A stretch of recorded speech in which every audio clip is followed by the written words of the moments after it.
ꯇꯧꯔꯤꯁꯦ ꯍꯌꯦꯡ ꯇꯧꯔꯁꯦ ꯍꯥꯏꯕꯅꯤ ꯊꯣꯏꯊꯣꯏꯅ ꯌꯥꯗ꯭ꯔꯦ ꯃꯥ ꯍꯧꯖꯤꯛ ꯂꯥꯏꯚ ꯇꯧꯖꯦꯅ ꯃꯥ ꯅꯤꯡꯉꯥꯏ ꯇꯧꯔꯝꯃꯒ ꯂꯥꯏꯚ ꯇꯧꯗꯣꯔꯦꯅ ꯃꯥ ꯁꯝꯆꯦꯠ ꯍꯥ ꯆꯠꯈ꯭ꯔꯦ ꯃꯌꯥꯝ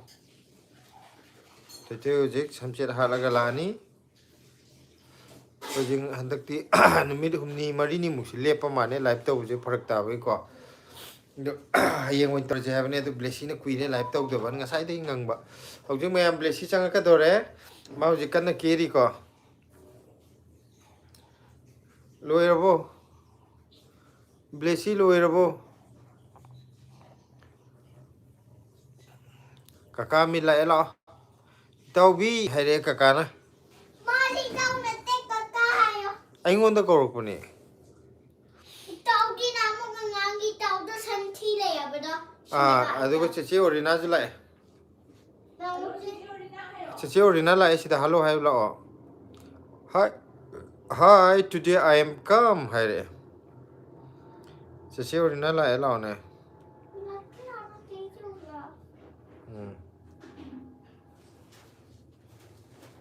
ꯑꯗꯨꯒ ꯑꯩꯅ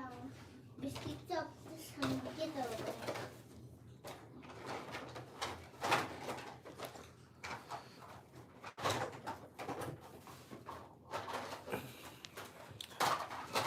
ꯏꯇꯥꯎ ꯀꯔꯤ ꯌꯦꯟꯖꯥꯡ ꯆꯥꯔꯒꯦ ꯏꯇꯥꯎ ꯑꯃꯤꯠꯁꯦ ꯉꯁꯤ ꯀꯔꯤ ꯃꯊꯦꯜ ꯑꯣꯏ ꯍꯣꯠꯅꯕꯤꯔꯒꯦ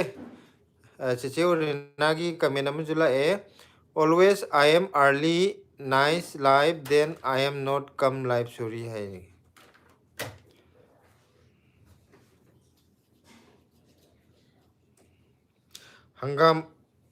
ꯍꯪꯒꯥꯝ ꯑꯁꯤꯟꯕ ꯀꯥꯡꯁꯣꯏ ꯀꯩꯅꯣ ꯍꯪꯒꯥꯝ ꯑꯁꯤꯟꯕ ꯀꯥꯡꯁꯣꯏꯕꯨ ꯍꯪꯒꯥꯝꯗ ꯑꯁꯤꯟꯕꯁꯨ ꯂꯩꯕ꯭ꯔꯣ ꯂꯩꯕꯅꯦ ꯄꯄꯥ ꯍꯪꯒꯥꯝ ꯑꯁꯤꯟꯕ ꯀꯥꯡꯁꯣꯏ ꯍꯥꯏꯁꯦ ꯏꯇꯥꯎ ꯍꯪꯒꯥꯝ ꯑꯁꯤꯟꯕ ꯍꯥꯏꯁꯦ ꯀꯔꯝꯕ ꯍꯪꯒꯥꯝ ꯑꯣꯏꯗꯣꯏꯅꯣ ꯑꯩ ꯈꯪꯗꯦ ꯍꯪꯒꯥꯝ ꯑꯁꯤꯟꯕ ꯍꯥꯏꯁꯦ ꯁꯤꯂꯥ ꯅꯪ ꯈꯪꯕ꯭ꯔꯥ ꯀꯩꯅꯣꯗ ꯍꯌꯦꯡ ꯋꯥꯆꯦꯞꯇ ꯐꯣꯇꯣ ꯑꯝꯇ ꯊꯥꯕꯤꯔꯛꯑꯣꯅꯦ ꯏꯇꯥꯎ ꯑꯩꯗꯤ ꯍꯪꯒꯥꯝ ꯑꯁꯤꯟꯕ ꯍꯥꯏꯁꯦ ꯀꯩꯅꯣ ꯈꯪꯗꯦ ꯂꯩꯔꯝꯒꯅꯤ ꯑꯩꯗꯤ ꯈꯪꯗꯦꯕ ꯏꯇꯥꯎꯗꯤ ꯀꯔꯤ ꯃꯊꯦꯜ ꯇꯧꯔꯒꯦ ꯍꯥꯏ ꯑꯩꯈꯣꯏꯗꯤ ꯉꯁꯤ ꯑꯁꯝꯕꯤ ꯇꯧꯔꯦ ꯁꯤꯡꯖꯨ ꯑꯃ ꯑꯗꯨꯒ ꯑꯂꯨ ꯁꯣꯛ ꯑꯃ ꯆꯥꯏ ꯂꯩꯕꯅꯦ ꯍꯥꯏ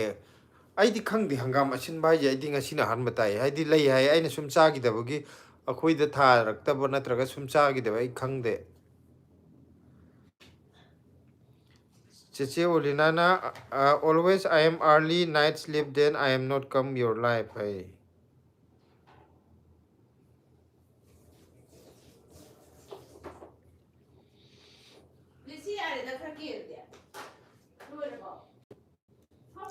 ꯕ꯭ꯂꯦꯁꯤ ꯃꯥ ꯍꯧꯖꯤꯛ ꯌꯥꯝ ꯀꯦꯅꯕ ꯍꯣꯠꯅꯔꯤꯉꯩꯗꯀꯣ ꯍꯣꯔꯦꯟ ꯂꯥꯏꯚ ꯂꯣꯏꯕꯅ ꯍꯥꯜꯂꯅꯤ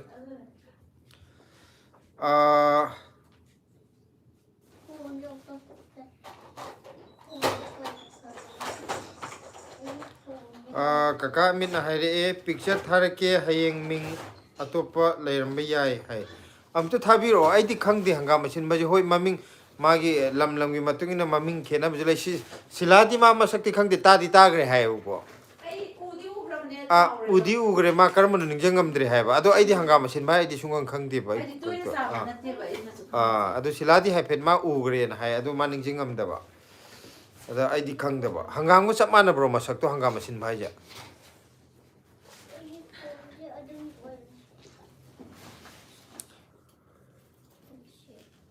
ꯑꯃ ꯀꯩꯅꯣꯗꯨꯗꯤ ꯅꯠꯇꯦꯀꯣ ꯄꯥꯂꯪꯁꯥꯒꯨꯝꯕꯗꯤ ꯅꯠꯇꯦꯀꯣ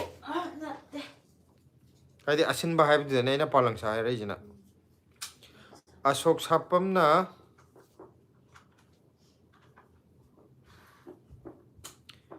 ꯏꯟꯗ꯭ꯔꯄ꯭ꯔꯁꯇꯗ ꯑꯃꯨꯛꯇ ꯂꯥꯛꯀꯦ ꯑꯩꯈꯣꯏꯁꯨ ꯍꯥꯏꯕꯅꯤ ꯏꯟꯗ꯭ꯔꯄ꯭ꯔꯁꯇꯗ ꯑꯃꯨꯛꯇ ꯂꯥꯛꯀꯦ ꯑꯩꯈꯣꯏꯁꯨ ꯍꯣꯏ ꯂꯥꯛꯄꯤꯌꯣ ꯂꯥꯛꯄꯤꯌꯣ ꯗꯦꯜꯂꯤ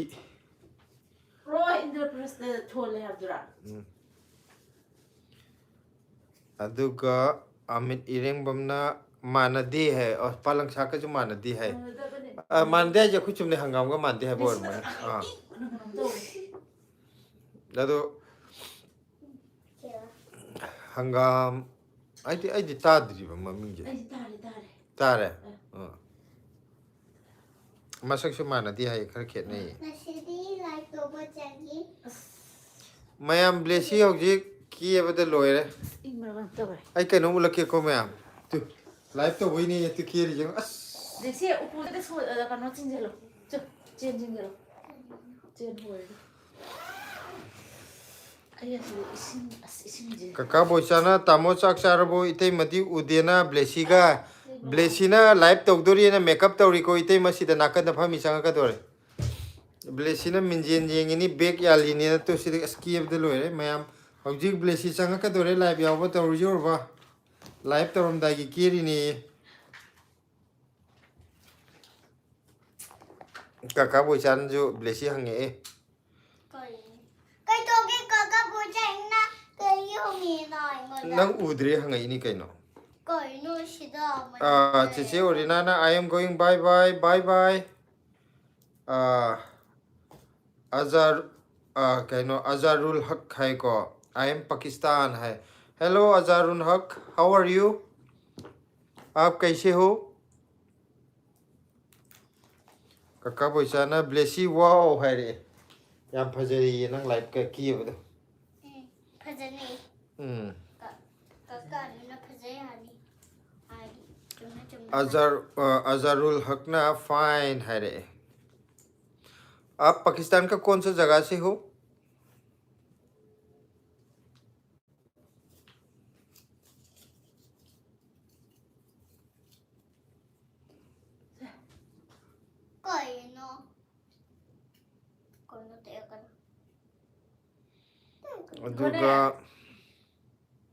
अच्छा लाहौर तो हमने सिर्फ वीडियो में ही देखा है यूट्यूब में और पिक्चर में बहुत अच्छा जगह है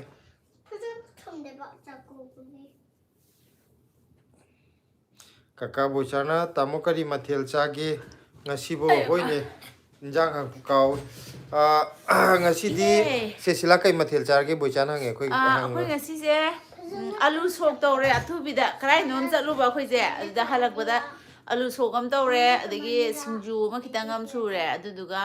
ꯌꯦꯔꯨꯝ ꯈꯤꯇꯪ ꯑꯃ ꯍꯧꯔꯦ chak yam haw chathagre aduga ꯌꯥꯝ ꯍꯥꯎꯋꯦ ꯑꯗꯨ ꯆꯥꯛꯁꯦ ꯈꯔ ꯀꯜꯂꯦ ꯑꯗꯣ ꯑꯩꯈꯣꯏ ꯀꯀꯥꯗꯤ ꯍꯥꯎꯋꯦ ꯑꯩꯗꯤ ꯐꯨꯜꯂꯦ aidi kala chabji yam haw ꯃꯌꯥꯝꯗꯤ ꯀꯩꯀꯩ ꯃꯊꯦꯜ ꯆꯥꯟꯅꯔꯒꯦ ꯍꯥꯏꯗ꯭ꯔꯤꯕꯁꯤꯡ ꯍꯥꯏꯕꯤꯔꯛꯑꯣ kala chabji chajik ta design deba akhoi gi chaksa da ꯈꯪꯉꯦ kallaga ꯈꯪꯉꯦ hong ꯈꯪꯉꯦ hong sar to la chabda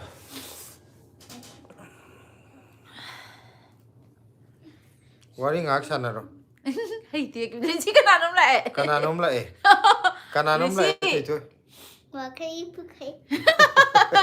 ꯋꯥꯈꯜꯒꯤ ꯄꯨꯀꯩ ado nang kakada aduga kaim kaudre na kakada ꯋꯥꯈꯜꯒꯤ ꯄꯨꯀꯩꯁꯦ ꯈꯨꯗꯤꯒ ꯊꯤꯖꯤꯟꯗ꯭ꯔꯣ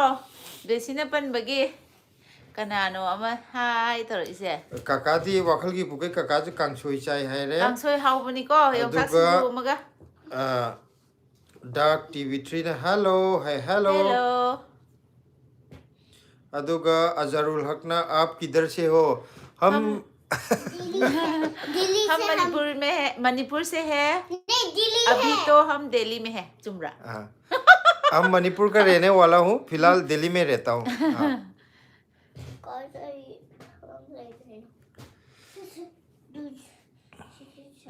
कक्का बोचाना इतई मजे यामना फजई आईदी योंचाक इरोन बचाइए है ꯑꯩꯁꯦ ꯀꯣ ꯀꯦꯔꯗꯤ ꯐꯖꯩ ꯈꯪꯕꯒꯤ ꯑꯩꯈꯣꯏ ꯀꯥꯅ ꯁꯨꯡꯀꯦ ꯀꯦꯍꯟꯗꯦꯕ ꯑꯗꯨꯗꯨꯅꯅꯦ ꯉꯁꯤ ꯈꯤꯇꯪ ꯀꯦꯔꯨꯕꯒꯤꯅꯦ ꯐꯖꯕ ꯃꯥꯜꯂꯤꯁꯦ ꯑꯁꯤꯒꯤ ꯋꯥꯈꯜꯁꯤꯗꯅꯦ ꯃꯥ ꯉꯁꯤꯕꯨ ꯍꯤꯡꯉꯤꯁꯦ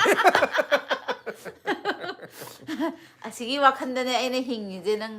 Azharul Haq na okay haireko. Yongchak iromadi AVR hauniye. havene from Guwahati havene. Hello AVR, how are you? बाबा कहीं पुखरी सब तो पानी Dark TV3 na Manipur haireko. Madi Manipur de kim oibu male. Ah. Mayam je kari kari mathel chabi garage ngasi jibo. Pathau ju bro se yumda thora roidro ai. ꯊꯣꯛꯂꯛꯀꯅꯤ ꯊꯣꯛꯂꯛꯀꯅꯤ ꯑꯩꯈꯣꯏꯒꯤ ꯀꯩꯅꯣ ꯇꯧꯕꯒꯤ ꯇꯥꯟꯖꯥ ꯈꯤꯇꯪ ꯐꯔꯛ ꯇꯥꯅꯕꯒꯤꯅꯦ ꯌꯨꯝꯗ ꯌꯥꯝ ꯊꯣꯛꯅꯤꯡꯉꯤ ꯆꯥꯅꯤ ꯍꯥꯏꯗꯤ ꯎꯄꯥꯏ ꯂꯩꯇꯕꯒꯤ ꯁꯣꯝꯗ ꯐꯔꯛ ꯇꯥꯅꯕꯒꯤ ꯂꯩꯕꯅꯤ ꯍꯦꯠ ꯇꯥꯟꯖꯥ ꯐꯪꯕꯒ ꯑꯗꯨꯝ ꯊꯣꯛꯂꯛꯀꯅꯤ AVRna I am fine haiko Azharul Haqna nice family brother thank you very much ꯑꯩ ꯏꯆꯥꯅꯨꯄꯤ ꯇꯧꯔꯤꯁꯦ ꯑꯩꯁꯦ ꯏꯁꯤꯡꯁꯦ ꯀꯩꯅꯣ ꯇꯧꯍꯜꯂꯤꯕ ꯁꯥꯍꯜꯂꯤꯕ water bag lo एवियरना गुवाहाटी से हूँ मैं आप कहाँ से है आप कहाँ से न्यू सब्सक्राइबर हो आप हूँ आपका है थैंक यू सब्सक्राइब करने के लिए हम मणिपुर का रहने वाला हूँ अभी फ़िलहाल तो हम दिल्ली में रहता हूँ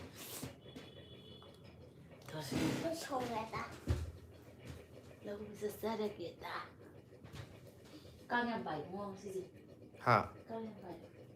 कांग पाए निंग थम था लोइद्री कांग हन थोल को होरबो थुइ करिनो तौरीदबो कई सेमिनो ꯑꯩꯒꯤ ꯐꯖꯕ ꯕꯤꯇꯤꯀꯣ ꯑꯩꯗꯤ ꯍꯣꯔꯦꯟ ꯉꯥꯊꯔꯛꯀꯅꯤꯀꯣ ꯑꯩꯗꯤ ꯏꯆꯦ ꯀꯀꯥ ꯕꯣꯏꯆꯥꯒꯤ ꯃꯦꯁꯦꯖ ꯑꯃ ꯂꯥꯛꯑꯦ ꯇꯥꯃꯣ ꯏꯇꯩꯃꯁꯦ ꯑꯗꯨꯝ ꯋꯥꯈꯜ ꯅꯨꯡꯉꯥꯏꯔꯒ ꯂꯩꯔꯝꯗꯧꯕ ꯃꯥꯜꯂꯦ ꯑꯗꯨꯗꯤ ꯃꯁꯥꯅ ꯈꯨꯝꯖꯔꯖꯅꯣ ꯅꯨꯡꯉꯥꯏ ꯑꯩ ꯅꯣꯛꯇꯅꯗ ꯂꯩ ꯑꯗꯣ ꯁꯥꯎ ꯃꯇꯝꯁꯨ ꯌꯥꯎꯋꯦ ꯁꯥꯎ ꯃꯇꯝꯗꯗꯤ ꯋꯥ ꯁꯨꯡꯉꯥꯡ ꯉꯥꯡꯗꯦ ꯑꯗꯨꯝ ꯄꯩꯔ ꯂꯩꯕ ꯑꯩ ꯁꯥꯎꯋꯦ ꯈꯪꯍꯟꯕ ꯑꯗꯨꯒ ꯋꯥꯈꯜꯒꯤ ꯄꯨꯀꯩꯅ ꯈꯨꯗꯤꯗꯤ ꯊꯤꯖꯤꯟꯗꯦ ꯑꯗꯣ ꯅꯍꯥꯟ ꯋꯥꯀꯤꯡ ꯆꯠꯂꯝꯗꯥꯏꯗ ꯊꯣꯏꯊꯣꯏ ꯅꯤꯡꯁꯤꯡꯉꯛꯑꯦ ꯏꯇꯩꯃ ꯑꯗꯣ ꯑꯩꯅ ꯊꯕꯛ ꯆꯠꯄ ꯈꯨꯗꯤꯡꯒꯤ ꯇꯥꯃꯣ ꯏꯇꯩꯃ ꯊꯣꯏꯊꯣꯏ ꯂꯣꯏꯅ ꯍꯦꯛ ꯎꯏꯌꯦ ꯃꯤꯠꯇ ꯍꯥꯏ ꯂꯦꯁꯤꯁꯦ ꯅꯪ ꯑꯗꯨꯝ ꯅꯤꯡꯁꯤꯡꯕꯗꯣ ꯍꯥꯏꯗꯤ ꯅꯪ ꯃꯅꯥꯛꯇ ꯂꯩꯔꯨꯔꯗꯧꯅꯦ ꯁꯤꯅꯕꯣ ꯅꯨꯡꯁꯤꯠ ꯀꯣꯡꯉꯦ ꯍꯥꯏꯗꯤ ꯋꯥꯔꯤ ꯑꯃ ꯁꯨꯝ ꯁꯥꯟꯅꯔꯝꯃꯁꯨ ꯅꯪꯉꯣꯟꯗ ꯊꯣꯛ ꯇꯥꯁꯟꯈꯤꯅꯤ मादी एवियरना गुवाहाटी आया हो आप कभी है हाँ काफ़ी बार आए थे गुवाहाटी तो हम जब भी मणिपुर जाता हूँ तो पहले क्या होता था हम बाई बस ही जाते थे तब तो गुवाहाटी के थ्रू ही जाते थे गुवाहाटी तक ट्रेन की बस है बस नहीं गुवाहाटी से मणिपुर तो बस है ना दिल्ली से गुवाहाटी तो ट्रेन में ही जाते थे हाँ ट्रेन से ही ट्रेन में नहीं ट्रेन से ही जाते थे हाँ। मैं भी एक बार गुवाहाटी गई हूँ बहुत पुराना मुझे ये जो गुवाहाटी लाया होगा हाँ अजरुल हक हमने अल्लाह आपको खुश रखे हमने अल्लाह पक आपको खुश रखे थैंक यू वेरी मच आपको भी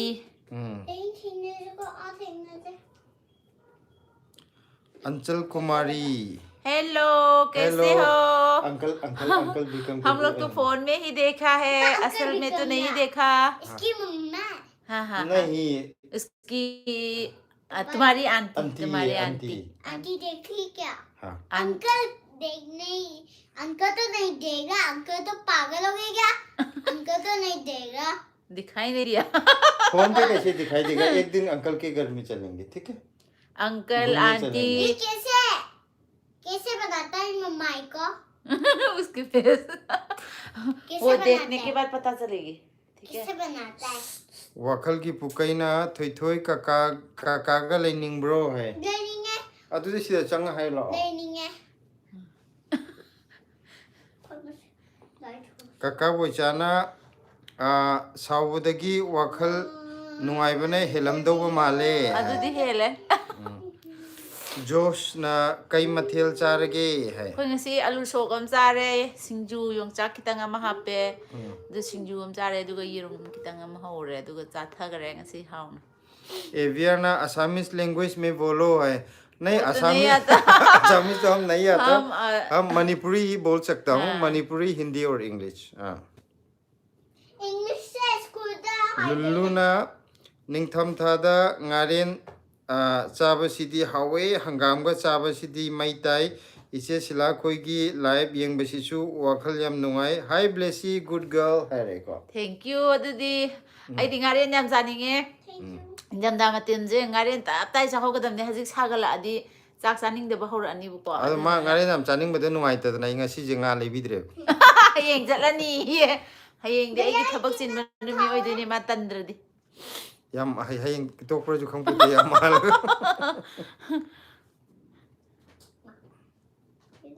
tu je oi de khang de thank you ta hai gro ne wangani adu di thank you hai gro एवियरना मैं सिखा दूंगा आप मुझसे ट्यूशन लो ठीक है हम सीखेंगे आपसे गुड गर्ल है रे क्रेजी गेमिंग ना चाक चारबो है चाक चारे क्रेजी गेमिंग दी चाक चारब्रो किरा जो संग भी रे किरा लाए तो हाय ब्लेसी है लम याम पिरे hello hayo hello thaba yam chinbro na aigi maning de phamo kano mayai de phamo gai thoine nupana mi myam da una bane Okay, okay. akhoi mathel se alu sok chare ngasi di singju amaga yerum kitang amaga horaga chare Okay, mathil no crazy gaming di kai mathel charage aviar rider na खाना पीना हो गया है हाँ जी हाँ जी हाँ, हमने हो खा गया। लिया है डिनर अभी हमारा हो गया डिनर के बाद ही कर रहा हूँ लाइव हाँ और आपने खाया क्रेजी गेमिंग ना सारे है काका बोसाना इतने मना सिंजू तोड़पदो तीन गयो ले अदुदी थैंक यू आरे सिंजू दी हम पामे आदि इबानी मकलोइना सिंजू पामो इबदु सिलाजो आइजो अदुगा Sichey ओरिनाना I am Rikam I am Sichey ओरिनाना मरम नहीं यूनिको अदुगा क्रेजी गेमिंग दी येन चारे है हाउ चाथरे सिना येन Janindro amta hayo lawo as tawra blessy di yen thong bada di pak na sa ba haite ba ko tawra tower जी चम येन ngak taw di chaw yadri di kan to na akoge corn flour ga hapaga khitang taisal laga ga khara masala kitang hapaga corn flour da taira di manung gi to kitang kaino sop hoidana dun ne ni je kg ma ga dum changam gi to nahan ma khai dum ru cha thokra ba सिलाई was काम चले हाइदि सार दिया हम चाहे मोइजे वाखल की पुकई काका थोई काका ऑफ लेरगे को है ओके गुड नाइट काका ओके प्रेम कन हो no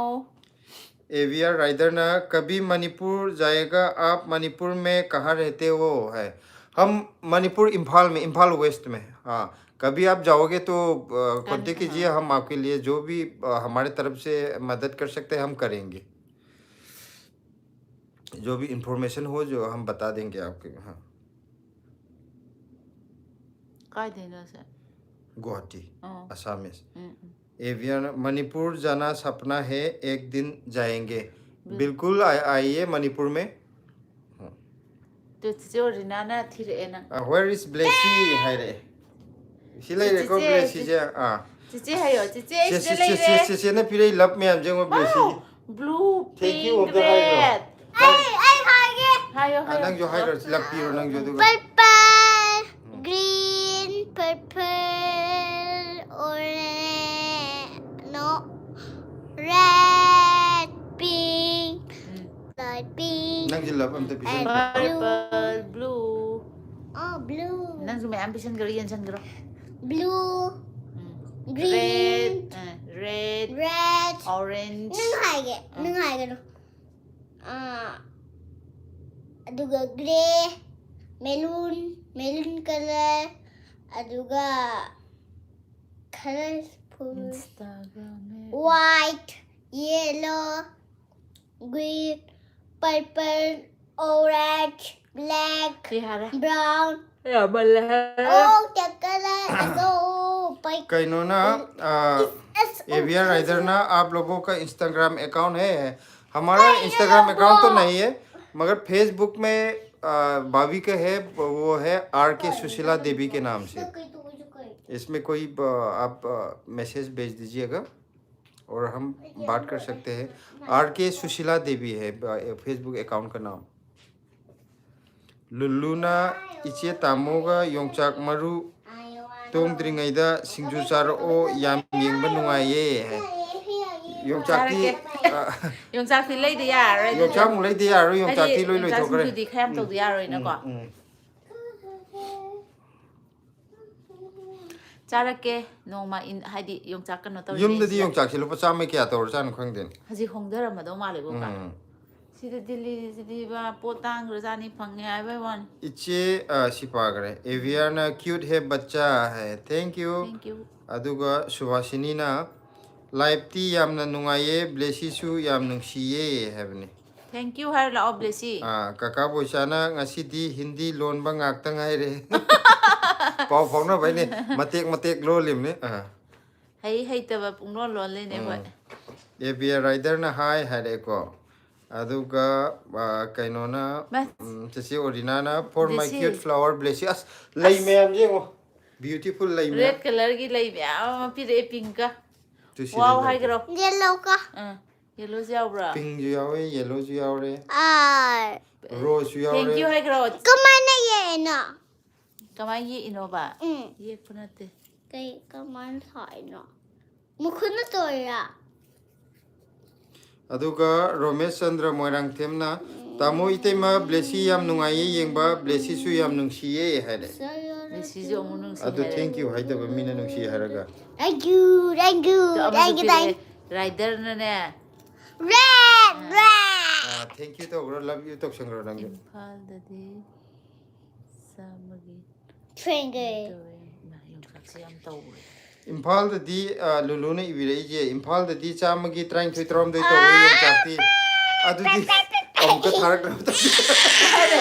akhoi de ni ne yung sak na manipur da taw taw bu matam do sidai da samagi mari mari de hen ama da happy go hai di ati da yang ba itin tin ba ga adu jo mafam ma da di happy ya di Evia rider na jo flower ma'am pire blessy ki thank you ai gro thank you agro कौन सा colour Romesh Chandra Moirang Yellow Themna ne, jo welcome Blessy. blessy hai fazan le udre tholo la nang yare nang yare as nang chong ma le hai ra ni nang paktre hanu ga pakte adu chong ma le ra ni ke sana ba chong ma le hai ra ni hai am to tok ra hai am to tok ra चेचे ओइना मुला ए kaka boisa ne sidi kaka boisa na love supire Papa, beautiful Papa ni Papa ha kaka bu cha na pi re imyam se ngo kai ma di sa ma ko om ju yaw ba kanum taw ri love tu supire yellow de love ne te pinky ma mang de re ji sa ma ko ma li he san is kai no cha na ba ju yaw re koi khuro gang de udre kupani na bilasni oke ju changbire e ko pa dia blessy pu di u de ba nang che kaksing marol tage to lotus ले ले blessy de kaksing no le la ni Papa yung si lotus ne nang di ma mi to u ya khoi di sa na ba ma Mama si lotus le ji ado kak sing la pu da blessy je noi lon han ba ta re kak sing ma ro noi na blessy tholo ma ma aduga evia na ठीक है फिर एक दिन मिलेंगे एक दिन जरूर मिलेंगे गुड नाइट अपने गुड नाइट Good एविया night, हाँ Evia. हाँ हाँ हाँ मिलन चिरोम जो संग भी रहे कमेंट कालम में काका mai ming je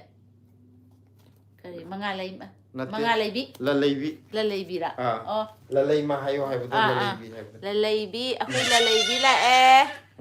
kamel kalame ka ka ha ra kana mai de आई सीधे दे ठोक तो आई ना पहा हो I was thinking this are you blessy ko re ke ha ge che am ta yo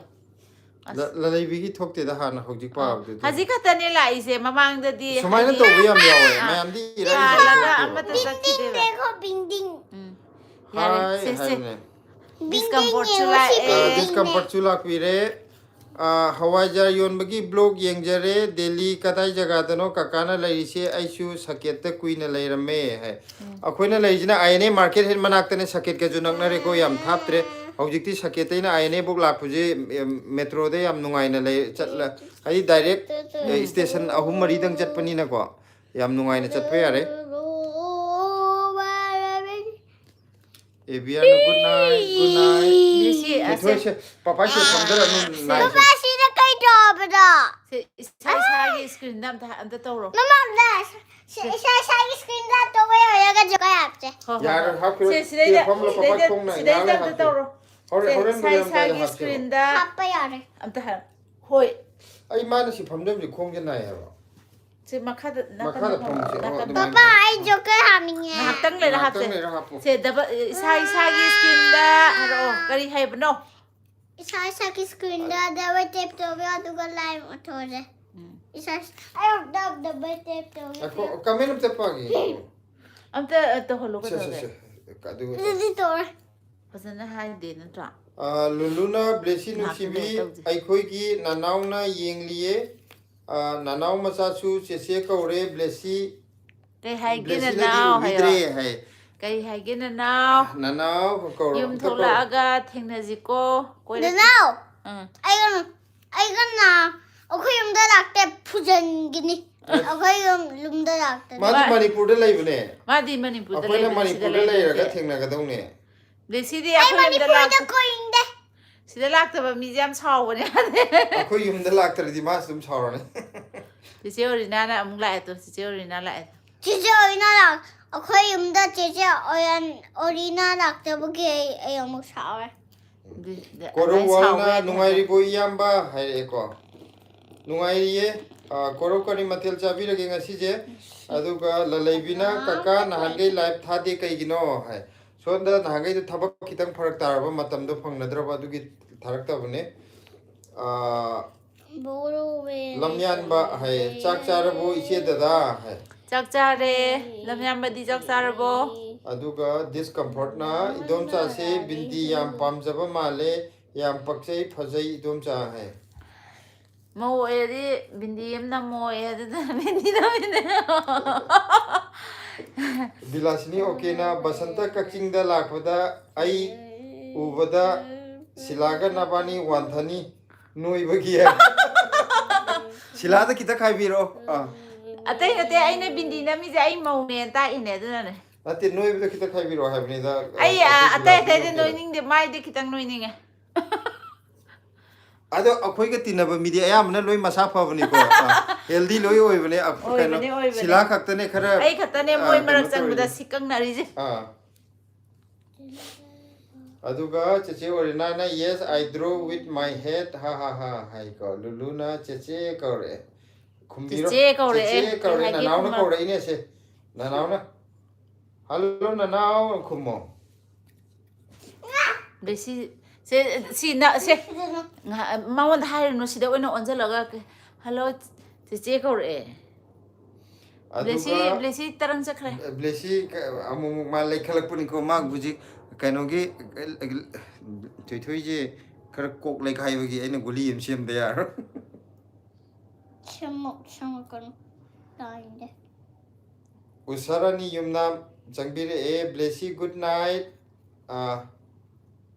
अमुक्ता हायुदना है गुड नाइट अमता हाइरोय अमता हाइदो खरसे मरमो से कनो हापगे बा से हापागे अमता हाइगरो अमता हाइदो खर से गुड अदु से लाइफ नाइट तो नाउ सु को Bye. ननाव गुड नाइट नाउ चाक चारब्रो हंगो ननाव युम त कौबियो No, so TV. Okay, lakte. अदुदी आइदि नंग लम हेनी ब्लेसी जो शक्ति भी ने सुक्तानी ने आई हाई करे न ब्लेसी जो हाई करे कोइरा नंगना फजना हाइरदि कोइरा के हाइजिदि नंगना फजना हाइद्रम न कोइरा अरोय Koya kono tainde. अदो अखोई सिदैदा अंगाक शक्ति भी लेरेको यंगो सिदाइना अखोई ममांग फमिजे माई ममिंग शक्ति भी कौने अखोई जो शक्ति भी तंबा शक्ति भी ब्लेसी तारे मा मिंगोन द खनाबा होबनिना अखोई जो शक्ति भी कौरनी मागे Tainde.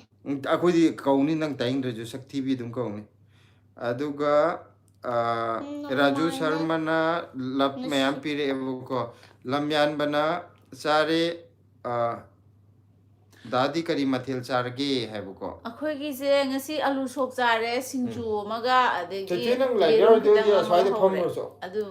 दम सम तक Tainde. ना सासन Tainde. alu sok Tainde. तो अखोई मनाक चंगबिरा न स्वाइद लेरो सो Tainde. बेसी कितंग हंदोरो Tainde. अका हारनो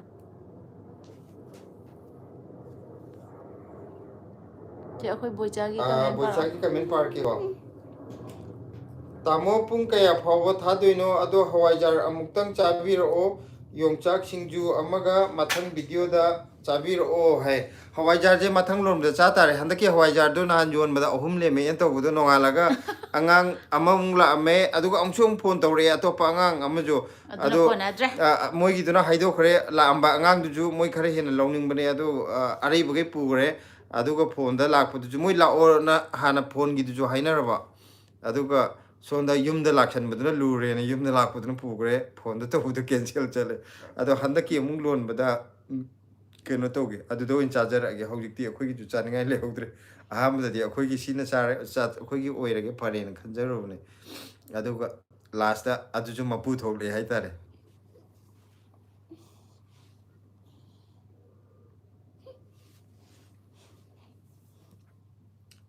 असी इकाई दमाने असी खनाबा होरमगा सिपाई करे असी हाफ की तोरे इकाई जैदा करम हाफ के ना Sibu kai This is a disco dancer. Mini mamit yeng nungai ra moy sila se. She don't ever dance to Ati mina mit nungai ra moy ha bi yeng mo da. Mit nungai ti. Ai si de yeng mo mit nungai ti to. Papa ma mit nungai ti. Ai na ti ni ati comment pa bi nungai ra moy ha ro. Sino pa? Ako se bilas ni okay. Napatay ito sa dyan. Kay no na kay no. Blessy na pala ba siya? Naman ito sa ito sa dyan. Ay kay sa na ba. Picture ka na Bilas ni okay na kay no thare. Blessy tuminan. Yes samla. Sila ta Blessy flight ticket ani da tharo o no yum da lag na ba. Tharake hayo. Ani Blessy Tharake. pang saw saw da lag ta ba gi.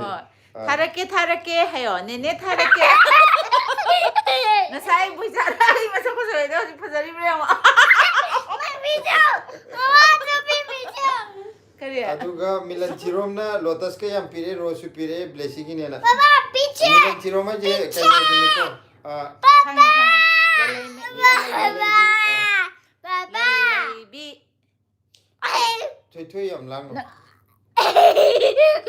Mga wagi. Tuminan layo. Ado asi hapa di tumilayo nang naton yung jaw. Wa makon thola ba lokthok ki dong ne. Aduga Brazil lokthok ro mayam lang. Nang yaro ano to.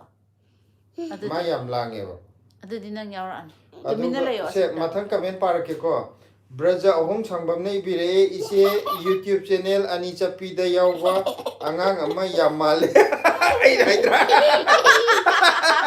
Kay no dura. Mali ba ka ko ha. Jeki sala. Jeki jan na tro ai le jo do male na na ke. Papa, after the Kay kana iwanda adu do. Ai yeng dri de hai ram Yan ya to on, do yeah. ma ore na. Te di bi adi olu ya ro ye. Yan, gari. After tum do picture ho. Ya ro ye ba. Te di di mi na tam ne ya ro ye ba. Me ne. Te on dri do ba. Ya ro ye ba olo ba. Ma di olo ye ba. Mi do on ga dong ne. Ya tre ko. Kana no si hai da. Akoi Brazil ahong sangbam je. Brazil ahong samam na. Samji ju ya man ne ko. Hai di. Aseng ko hai ro ne. Aseng Brazil ahong bam na ani sapida ai mali se karam mano hai ba do direct hai ro. Akoi na mali na hai siga mana bre yenge ba.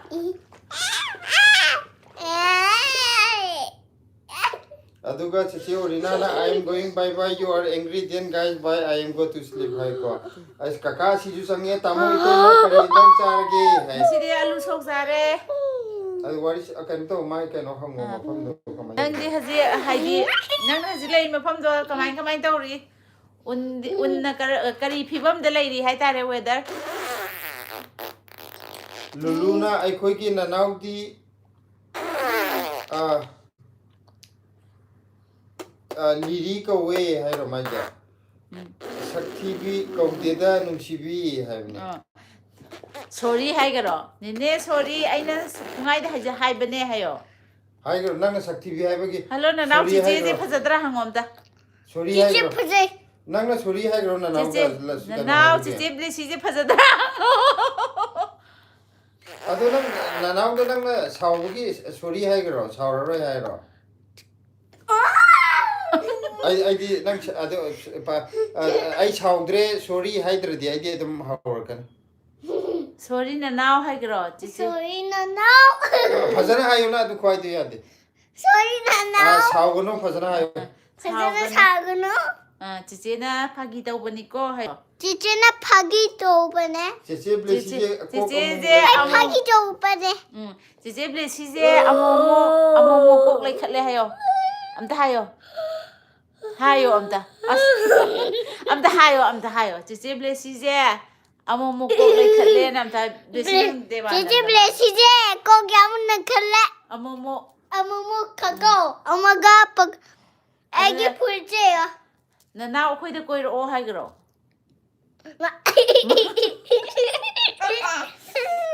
che Gitchandra Singha na ibire Manipur ro mafam sibo hai re. Manipur na te Delhi ne.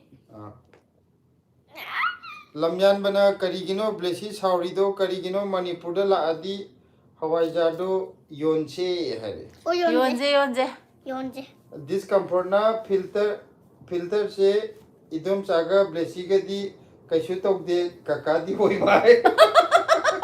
하이디 티바 파자바기 나타나네 아코이 가기 마삭시데 녹닝바 мя오버네 시기 필터세 aduga git chandrana manipur ro mafam sibu haire ko kaino ne khoi ki lalai bina This is how we are mal inga kanji kaino ki nene ki khunok sin nai hai ba haire lalai bina lalai ne 아이제 녹보다네 강 하이디 tuminnaga 녹보제 아이 하이티 하바 이사제 풍긋바 하이가드라 랑토어가 수마이 좀 녹보 오이버네 아이제 kaka bu chana tamo ki si ya yaw da ba male 89 na babtari mai puma pan ma tak lai ba maya yaw dar ba mi da male 하이디 하지키도 하이디 마이 마삭 티바 파자바이 나타나 la phoyam changam da ba ki phibam ne yaman 아두기 아디 데바난데 야말라 뭐 타이네기 cha akhoi ki kai gumam cha da nakan oi hai chai lai bam lai da adum man ne 근데 밑 강데 와우 aduga la lai bina kaka hoi ani chapi khangbro hai 강에 아니 자피 야미행이 아코이 아니 자피제 아코이네 하지 예행이제 노모다 모이기 비디오제 마 따로따로 뭐 비행한가니 ako wari chana ke hanadi akhoi kya khang moi do khangam de ba ado hoji kan khang ka de yamna nungsi ba yamna nungai ba kaino oi le me ko ani chapi do ado ani chapi do hoji yam kan yeng e khoi jo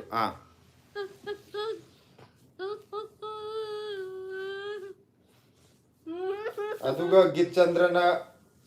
braja ohong sangam se aikhoi sagai ga manai ye haiba ko sagai manai haiba manai thokchom danbir maitai na hai habire ko braja ohong sambamna manai jeki chan du ne chum aina hana adum silada laknau ne ba adum male na adum mayam na junga si cha manai re je aina hana ri silada dum laknau ne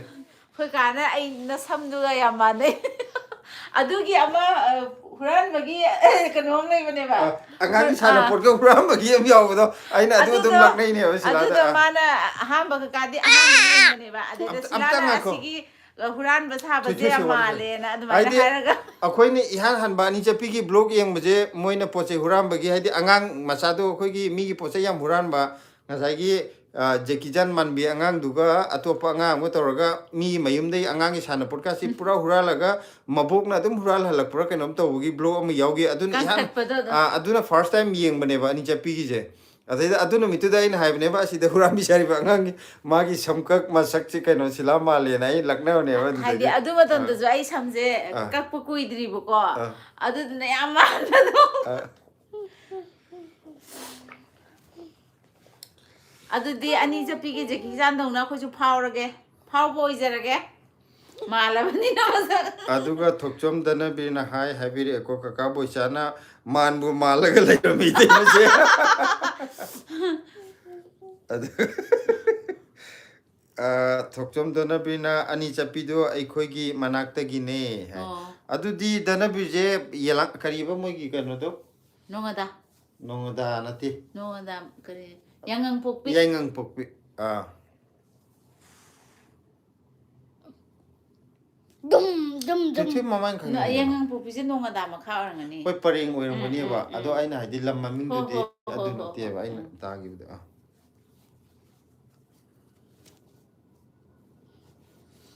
aduga asina tamo itay ma snow foot mari lairi yamna inge as foot mari ꯆꯠꯅꯤꯡꯉꯦ ꯑꯩꯗꯤ foot mari lairadi as ꯏꯪꯗꯤ ꯏꯪꯉꯝꯒꯅꯤ ꯑꯗꯣ ꯆꯠꯅꯤꯡꯉꯦ ꯑꯩꯗꯤ nong phado koi ba lakpa mina budi yengbada yam phajaba nungti gi laiba mina di kyam waramgani wise man na sakse hai koi gi tholai ba sakse de aduga git chandrana pongna phom lamdam di kaidano hai aikhoi je kaino dane phumlok sifai imphal west ki manung da laiba hai tare lamsang lom sai ta ꯃꯌꯥꯝ like ꯈꯔ ꯈꯔ ꯅꯝꯕꯤꯔꯝꯃꯣ aduga kaka sina blessy gi wa ngang ba se yamna nungsi hai mana ngang yam nungsi ne thawaina hairaga di mai amung laikhalakune yego thoi thoi gi kaino je mam ai ko ma ko nu halake Aina bol gi lang chelo. Why not, Eddie? Koijam Gautam ju changbire blessy sauba pharo maje sauro ju sauroi ko saugno ju phat phat phat phat lai kat Fare ne mai fare ko sau se bang thane phagre. Lulu noksale aduga lalaibina ani chapi ki live ta ai yaubone mela mafam da hai Oh. o mela gi dikram no khangdre Kaka boisana thoi thoi kaka kainone kaka boisana hare ye tamo gi family se awabaga loina kawe yamna su nungsiye hai adu Thank you. nungsibi bagi akhoi ju sum mayam gi kaino tawjari ne thank you nungsibi bagi thokchom danabir maitaina ꯑꯩꯈꯣꯏꯒꯤ ꯗꯥꯒꯤ ꯃꯆꯥꯅꯦ ꯖꯦꯀꯤꯖꯥꯟꯗꯣ ꯍꯥꯏꯕ okay okay 마스 캐릭터지 ям 하이버네 말 랑토럭부기 ꯑꯇꯩ ꯖꯦꯀꯤꯖꯥꯟꯒꯤ character ꯑꯩꯅ ꯈ꯭ꯋꯥꯏ ꯅꯨꯡꯉꯥꯏꯖꯕꯗꯤ ꯃꯤ ꯑꯇꯩꯅ ꯐꯨꯔꯒ ꯂꯪꯊꯣꯔꯛꯄꯩ ꯁꯥꯕꯗꯣ ꯃꯥꯅ ꯁꯜꯂ ꯇꯥꯕꯩ ꯁꯥꯕꯁꯦ ꯁꯤꯗ ꯉꯥꯏꯔꯦ ꯑꯩꯅ ꯅꯣꯛꯏꯁꯦ ꯃꯥꯒꯤ ꯃꯥꯟꯁꯨ ꯌꯥꯝ ꯃꯥꯜꯂꯦꯕ ꯃꯥꯅ ꯄꯗ꯭ꯔꯥꯛꯀ ꯇꯥꯔꯒꯀꯣ ꯍꯥꯏꯗꯤ ꯑꯁꯦꯡꯕꯒꯤ ꯂꯪꯊꯣꯔꯛꯄ ꯌꯥꯝ ꯃꯥꯟꯕꯅꯦꯕ ꯃꯥꯅ ꯇꯥꯕ ꯈꯨꯇꯥꯁꯦ ꯉꯁꯤꯔ ꯉꯔꯥꯡ ꯑꯃꯁꯨ ꯌꯦꯡꯕꯗ ꯃꯆꯤꯟ ꯃꯅꯥꯎ ꯈꯠꯅꯕꯗ꯭ꯔꯣ ꯃꯉꯣꯟꯗ ꯑꯗꯨꯝ ꯆꯩ ꯆꯥꯕ ꯃꯉꯣꯟꯗ ꯏꯟꯕꯗ ꯃꯉꯥꯏ ꯁꯨꯗꯂ ꯁꯤꯠꯂꯒ ꯇꯥꯕꯗꯣ ꯍꯥꯏꯗꯤ ꯃꯥꯅ ꯅꯨꯄꯥ ꯑꯁꯣꯟꯕ ꯁꯥꯕꯗꯣ ꯑꯗ ꯍꯥꯏꯗꯤ ꯃꯌꯥꯝꯅ ꯐꯨꯔꯒ ꯃꯥꯁꯦ ꯂꯪꯊꯣꯔꯛꯄꯗ ꯃꯥꯅ ꯁꯜꯂ ꯇꯥꯕꯩ ꯃꯑꯣꯡ ꯇꯧꯕꯁꯤꯡꯁꯦ ꯈ꯭ꯋꯥꯏ ꯃꯥꯜꯂꯤꯁꯦ ꯃꯥꯒꯤ ꯑꯗꯨꯒ ꯑꯃ ꯀꯩꯅꯣꯗꯣ ꯀꯔꯤꯕ ꯀꯀꯥ ꯑꯩꯈꯣꯏꯅ ꯑꯃ ꯍꯥꯏꯅꯕꯗꯣ ꯃꯥꯏ ꯅꯨꯄꯥꯗꯣ ꯃꯅꯥꯎꯄꯥ ꯑꯇꯣꯝꯕꯒꯤ ꯃꯊꯛꯇꯣ ꯅꯨꯄꯤꯗꯣ ꯅꯠꯇꯕꯗꯣ ꯍꯦꯝꯕꯒꯤ ꯀꯦꯔꯦꯛꯇꯔꯗꯤ ꯑꯩꯗꯤ ꯃꯥꯅ ꯅꯨꯄꯤ ꯁꯥꯕꯅ ꯏꯅꯨꯡ ꯅꯨꯡꯉꯥꯏ ꯃꯈꯣꯏꯒ ꯇꯧꯔꯒ ꯈꯔ ꯍꯥꯏꯕꯤꯌꯨꯅꯦ ꯑꯩꯅ ꯀꯃꯦꯟꯗꯁꯨ ꯏꯒꯦꯕꯀꯣ ꯍꯥꯏꯗꯤ ꯃꯥꯗꯤ ꯌꯥꯝ ꯄꯛꯑꯦ ꯍꯥꯏꯕ ꯑꯗꯨ ꯃꯥꯒꯤ ꯀꯦꯔꯦꯛꯇꯔꯁꯦ ꯃꯆꯤꯟꯒ ꯌꯥꯝꯅ ꯀꯟꯕꯤ ꯑꯗꯨꯒꯨꯝꯕ ꯁꯥꯕꯗꯣ ꯍꯥꯏꯗꯤ ꯑꯇꯣꯝꯕꯤꯗꯨꯅ ꯃꯃꯥ ꯁꯥꯕꯗ ꯄꯨꯔꯥ ꯃꯥ ꯄꯨꯔꯥ ꯀꯩꯅꯣ ꯇꯧꯔꯦꯀꯣ ꯑꯗꯨꯒ ꯕꯦꯁ ꯇꯥꯈ꯭ꯔꯦ ꯍꯦꯝꯕꯅ ꯅꯨꯄꯤ ꯁꯥꯕꯅ ꯕꯦꯁ ꯊꯥꯏ ꯃꯥꯒꯤ ꯕꯦꯁ ꯇꯥꯏꯌꯦꯕ ꯑꯗꯨꯁꯨ ꯅꯨꯄꯤꯁꯦ ꯑꯩꯈꯣꯏꯒꯤ ꯃꯆꯤꯟꯒ ꯈꯔ ꯀꯟꯕꯤ ꯑꯗꯨꯒꯨꯝꯕ ꯁꯥꯕꯗꯣ ꯑꯗꯨꯒꯨꯝꯕ ꯁꯥꯕꯗꯣ ꯑꯗꯒꯤ ꯃꯆꯦꯗꯨꯗꯤ ꯑꯗꯨꯝ ꯃꯥꯁꯨ ꯀꯦꯔꯦꯛꯇꯔ ꯂꯣꯏꯅꯃꯛ ꯍꯥꯏꯗꯤ ꯅꯨꯡꯁꯤ ꯀꯩꯅꯣ ꯇꯧꯕ ꯃꯥꯅ ꯑꯉꯥꯡꯒꯨꯝꯕ ꯁꯥꯕꯗꯣ ꯄꯛꯈ꯭ꯔꯦ ꯑꯉꯥꯡꯁꯨ ꯄꯛꯑꯦ ꯑꯗꯨꯒ ꯃꯥꯅ ꯑꯗꯨꯝ ꯄꯥꯏꯕ ꯀꯦꯔꯦꯛꯇꯔꯁꯤ ꯂꯣꯏ ꯄꯛꯑꯦꯕ ꯑꯗꯣ ꯍꯦꯝꯕꯗꯤ ꯅꯨꯄꯤꯒꯤ ꯑꯌꯥꯝꯕ ꯑꯗꯨꯃꯥꯏꯅ ꯁꯥꯍꯟꯅꯤꯡꯉꯦ ꯑꯗꯨꯅꯁꯨ ꯌꯦꯡꯕ ꯍꯦꯜꯂ ꯅꯨꯡꯉꯥꯏꯌꯦꯕ ꯑꯗꯨꯒ ꯊꯣꯛꯆꯣꯝꯗꯅꯕꯤꯅ ꯅꯣꯡꯉꯥꯗꯥꯗꯒꯤ ꯑꯋꯥꯡꯂꯣꯝꯗꯅꯦ ꯍꯥꯏꯕ ꯍꯧꯖꯤꯛꯀꯤ ꯃꯐꯝꯗꯣ ꯑꯋꯥꯡꯂꯣꯝꯗ ꯆꯠꯇꯣꯏꯕ ꯅꯣꯡꯉꯥꯗꯥꯗꯒꯤ ꯑꯩ ꯂꯝꯂꯥꯏꯐꯥꯎꯗꯤ ꯌꯧꯔꯨꯔꯦ ꯑꯗꯨꯒꯤ ꯃꯈꯥ ꯇꯥꯕꯗꯤ ꯆꯠꯇ꯭ꯔꯤ ꯑꯗꯨꯒ ꯀꯩꯅꯣꯅ ꯒꯤꯠ ꯆꯟꯗ꯭ꯔꯁꯤꯡꯍꯅ ꯀꯃꯦꯟꯖꯥꯡꯅ ꯄꯥꯕꯤꯔꯣ ꯑꯪꯀꯜ ꯄ꯭ꯂꯤꯖ ꯍꯥꯏꯕ ꯄꯥꯔꯛꯀꯦ ꯑꯩꯈꯣꯏ ꯁꯨꯝ ꯋꯥꯔꯤꯗ ꯑꯩꯅ ꯈꯔ ꯀꯩꯅꯣ ꯇꯧꯈ꯭ꯔꯦꯀꯣ ꯊꯨꯅ ꯄꯥꯔꯛꯀꯦ ꯈꯨꯃꯟ ꯔꯟꯖꯟꯅ ꯍꯥꯏ ꯕ꯭ꯂꯦꯁꯤ ꯍꯥꯏꯕꯤꯔꯛꯑꯦ ꯍꯦꯜꯂꯣ ꯑꯗꯨꯒ ꯊꯣꯛꯆꯣꯝꯗꯅꯕꯤꯔ ꯃꯩꯇꯩꯅ ꯍꯥꯏꯒꯦ ꯍꯥꯏꯔꯛꯑꯦꯀꯣ ꯑꯗꯨꯒ ꯂꯂꯩꯕꯤꯅ ꯃꯅꯥꯎꯄꯥ ꯅꯠꯇꯤꯌꯦ ꯅꯨꯄꯥ ꯁꯥꯕꯤꯅꯤꯅꯦꯅꯦ ꯍꯥꯏ ꯃꯅꯥꯎꯄꯥ ꯈꯪꯉꯦ ꯈꯪꯉꯦ ꯅꯦꯅꯦ ꯁꯥꯕꯗꯣ ꯀꯩꯅꯣ ꯁꯥꯕꯗꯣ ꯑꯗꯨꯒ ꯌꯥꯔꯦ ꯒꯤꯠ ꯆꯟꯗ꯭ꯔꯁꯤꯡꯍꯅ ꯀꯃꯦꯟ ꯌꯥꯡꯅ ꯄꯥꯕꯤꯔꯣ ꯄ꯭ꯂꯤꯖ ꯄ꯭ꯂꯤꯖ ꯍꯥꯏ ꯄꯥꯔꯛꯀꯦ ꯑꯗꯨꯒ ꯑꯁꯤꯅ ꯑꯅꯤ ꯆꯠꯄꯤ ꯍꯥꯏꯁꯦ ꯃꯅꯤꯄꯨꯔꯒꯤ ꯐꯤꯂꯝꯂꯣ ꯇꯥꯃꯣ ꯃꯣꯏ ꯀꯩꯅꯣꯅꯦ ꯑꯩꯈꯣꯏꯒꯤ ꯀꯩꯅꯣ ꯌꯨꯇ꯭ꯌꯨꯕꯀꯤ ꯀꯩꯅꯣꯅꯦ ꯆꯦꯅꯦꯜ ꯃꯃꯤꯡꯅꯦ ꯑꯅꯤ ꯆꯠꯄꯤ ꯍꯥꯏ ꯌꯥꯝ ꯅꯨꯡꯁꯤꯕꯅꯦ ꯌꯥꯝ ꯅꯨꯡꯉꯥꯏꯕꯅꯦ ꯍꯥꯏꯗꯤ ꯃꯣꯏꯒꯤ ꯐꯥꯒꯤꯗꯤ ꯇꯧꯔꯒ ꯏꯁꯀꯤꯠ ꯑꯣꯏꯅ ꯁꯦꯝꯕꯅꯦꯕꯀꯣ ꯑꯗꯨꯒ ꯌꯥꯝꯅ ꯀꯩꯅꯣꯁꯨ ꯃꯦꯁꯦꯖꯁꯨ ꯄꯤꯕꯅꯦꯕ ꯃꯣꯏꯅ ꯇꯧꯔꯛꯄꯁꯦ ꯌꯥꯝ ꯅꯨꯡꯉꯥꯏꯕꯅꯦ ꯃꯣꯏ ꯃꯆꯤꯟ ꯃꯅꯥꯎꯁꯤꯡ ꯃꯣꯏ ꯂꯩꯀꯥꯏꯒꯤ ꯊꯪꯅꯕ ꯈꯔꯒ ꯑꯗꯨꯝ ꯄꯨꯜꯂꯒ ꯁꯦꯝꯕꯅꯦ ꯊꯨꯏ ꯅꯨꯡꯉꯥꯏꯇꯦ ꯍꯥꯏꯕꯅꯤ ꯑꯗꯨꯒ ꯑꯖꯨꯔ ꯍꯨꯜꯍꯛ ꯉꯁꯥꯏꯗꯣ ꯋꯥꯠ ꯏꯁ ꯅꯦꯝ ꯕ꯭ꯔꯗꯔ ꯍꯥꯏꯕꯅꯦ blessy nong is our channel name ꯑꯁꯤꯅ ꯍꯥꯏ ꯍꯥꯏꯔꯛꯑꯦ ꯊꯨꯏ ꯅꯪ ꯅꯨꯡꯉꯥꯏꯇꯦ ꯅꯪ ꯁꯥꯏ ꯁꯥꯟꯅꯔꯨ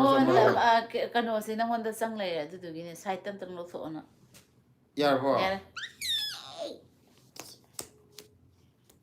ꯑꯁꯤꯒꯤꯁꯤꯅ ꯃꯔꯝ ꯑꯃ ꯑꯩꯉꯣꯟꯗ ꯆꯣꯡꯁꯤꯟꯗꯧ ꯇꯧꯕ ꯐꯤꯜꯇꯔ ꯀꯥꯡꯕꯨꯁꯤꯅ ꯑꯩꯒꯤ ꯁꯛꯁꯦ ꯈꯔ ꯌꯥꯝ ꯄꯥꯝꯕ꯭ꯔꯥ ꯈꯪꯗꯦ ꯐꯤꯜꯇꯔ ꯈꯔ ꯗꯔꯀꯥꯔ ꯑꯣꯏꯔꯕ ꯀꯩꯅꯣ ꯑꯩꯁꯦ ꯌꯥꯝ ꯑꯣꯏꯔꯕꯖꯥꯠꯅꯦ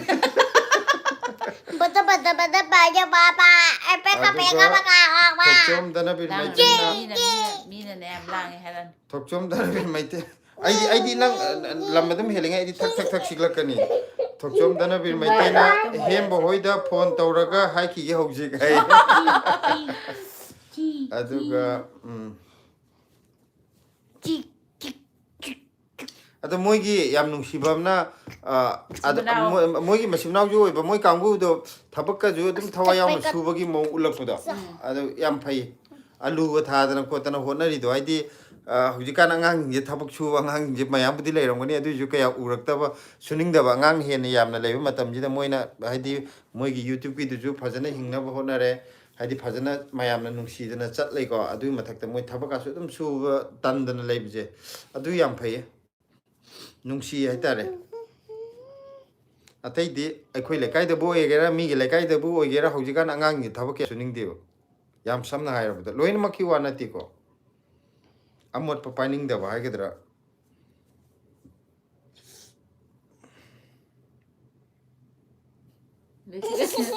Besi minjajirꯛꯀꯅꯤ ꯀꯀꯥ ꯕꯦꯠ ꯃꯦꯅꯦꯖ ꯇꯧꯔꯣ ꯐꯣꯟ ꯑꯝꯇ ꯇꯧ ꯃꯦꯝꯗ ꯃꯦꯝꯗ ꯐꯣꯟ ꯇꯧꯒꯦ ꯐꯣꯟꯅ ꯀꯥꯏ ꯆꯠꯈ꯭ꯔꯦ ꯃꯆꯥꯗꯣ ꯃꯀꯣꯛ ꯌꯦꯁꯟꯅꯤ ꯕꯦꯁꯤ ꯍꯤꯞꯄꯣ ꯌꯥꯔꯦꯅ ꯐꯨꯔꯤ ꯍꯣꯜꯂꯛꯑꯒꯦ ꯑꯗꯨꯒ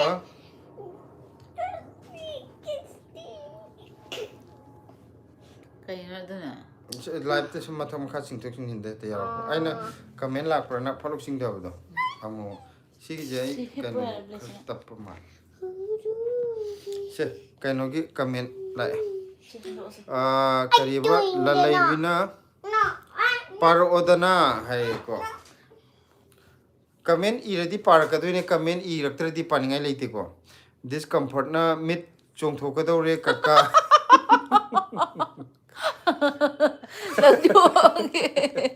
ꯁꯤꯗ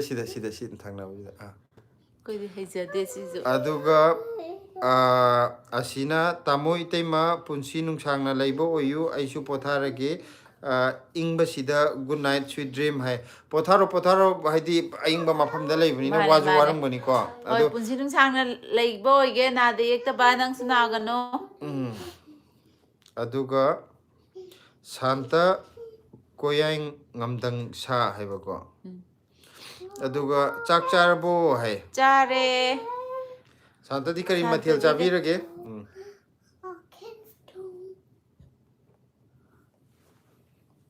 ꯃꯌꯥꯝ ꯗꯦꯁꯤ ꯌꯥꯝ ꯏꯪꯉꯦ ꯐꯨꯔꯤꯠꯇꯤ ꯀꯥꯏ ꯆꯠꯈ꯭ꯔꯦ ꯃꯥꯏ ꯐꯨꯔꯤꯠꯇꯤ ꯃꯌꯥꯝ ꯂꯥꯏꯛ ꯈꯔ ꯇꯧꯁꯟꯕꯤꯔꯛꯑꯣꯁꯦ ꯑꯩꯈꯣꯏ ꯂꯥꯏꯛꯁꯤ ꯃꯁꯤꯡ ꯌꯥꯝ ꯌꯥꯝꯗ꯭ꯔꯦ ꯃꯤ ꯆꯪꯕꯗꯤ ꯃꯌꯥꯝ ꯆꯪꯕꯤꯀꯣ ꯅꯪ ꯑꯗꯨꯗꯤ ꯍꯌꯦꯡꯅꯦ ꯑꯩ ꯕꯤꯔꯖꯤꯠ ꯆꯤꯡꯊꯥꯝꯁꯨ ꯆꯪꯕꯤꯔꯛꯑꯦ ꯍꯥꯏ ꯍꯜꯂꯣ ꯕꯤꯔꯖꯤꯠ ꯅꯦꯅꯦ ꯃꯦꯔꯤꯅ ꯄꯤꯔꯛꯄ ꯕ꯭ꯂꯦꯛꯀꯤ ꯇꯟꯗꯣ ꯑꯗꯨꯒ ꯑꯔꯤꯐ ꯁꯣꯝꯀꯔꯅ ꯁꯤ ꯂꯤꯠꯇꯗꯤ ꯀꯩꯅꯣ ꯑꯔꯤꯐ ꯁꯪꯀꯔꯁꯤꯗꯤ ꯏꯟꯊꯣꯛ ꯁꯥꯎ ꯆꯪꯈ꯭ꯔꯦꯗ ꯍꯦꯛ ꯂꯋꯥꯏ ꯃꯆꯥꯒ ꯍꯥꯏꯔꯛꯏꯗ ꯃꯥꯗꯤ ꯉꯁꯤ ꯀꯩꯅꯣ ꯇꯧꯗ꯭ꯔꯕ ꯏꯟꯖꯥꯡ ꯑꯍꯥꯎꯕ ꯊꯣꯡꯉꯝꯗꯕꯒꯤ ꯋꯥꯈꯜ ꯅꯨꯡꯉꯥꯏꯇ꯭ꯔꯕ ꯀꯅꯥꯒ ꯈꯠꯅꯔꯨꯔꯕꯅꯣ ꯑꯩꯈꯣꯏꯗ ꯑꯣꯏꯅ ꯇꯥꯏꯅꯔꯛꯏꯅꯦ ꯌꯥꯝ ꯏꯝꯐꯥꯜ ꯃꯆꯥ ꯑꯣꯏꯔꯝꯗꯧ ꯃꯥꯜꯂꯦ ꯃꯥꯁꯦ ꯏꯝꯐꯥꯜꯗꯤ ꯑꯣꯏꯔꯝꯃꯅꯤ ꯁꯥꯃꯨ ꯃꯈꯣꯡꯗꯩ ꯑꯣꯏꯔꯝꯕꯁꯨ ꯌꯥꯏ ꯗꯥꯏꯔꯦꯛ ꯁꯥꯃꯨ ꯃꯈꯣꯡꯗꯩꯒ ꯑꯣꯏꯔꯝꯗꯧ ꯃꯥꯜꯂꯦ ꯑꯗꯨꯒ ꯕꯤꯔꯖꯤꯠ ꯆꯤꯡꯊꯥꯝꯅ ꯊꯦꯡꯛ ꯌꯨ ꯍꯥꯏꯔꯛꯑꯦꯀꯣ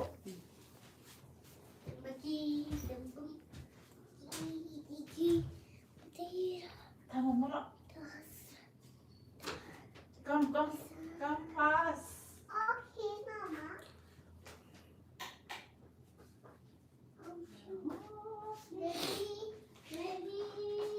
ꯑꯗꯣ ꯑꯔꯤꯐ ꯁꯣꯝꯀꯔꯅ ꯑꯦꯟꯁꯥꯡ ꯍꯧꯔꯝꯗ꯭ꯔꯦ ꯑꯗꯨꯅꯅꯦ ꯍꯥꯏ ꯑꯗꯨꯅꯦ ꯏꯟꯖꯥꯡ ꯍꯥꯎꯇ꯭ꯔꯒꯁꯨ ꯑꯗꯨꯒꯨꯝꯕ ꯋꯥꯍꯩ ꯋꯥꯇꯥ ꯍꯥꯏꯅꯤ ꯍꯥꯏꯕꯗꯣ ꯑꯔꯤꯐ ꯁꯪꯀꯔꯁꯦ ꯑꯉꯥꯡꯃꯛꯇꯤ ꯌꯥꯝ ꯄꯤꯕ ꯑꯉꯥꯡꯗꯤ ꯃꯥꯟꯗꯦ ꯑꯗꯣ ꯈꯤꯇꯪ ꯏꯀꯥꯏꯕꯝꯗꯤ ꯊꯣꯛꯄ꯭ꯔꯥꯅ ꯈꯜꯂꯦ ꯑꯗꯣ ꯏꯁꯥꯅ ꯑꯗꯨꯝ ꯈꯟꯊꯕꯤꯔꯣ ꯏꯀꯥꯏꯕ ꯅꯠꯇ꯭ꯔ ꯏꯀꯥꯏꯗꯕꯗꯨꯗꯤꯀꯣ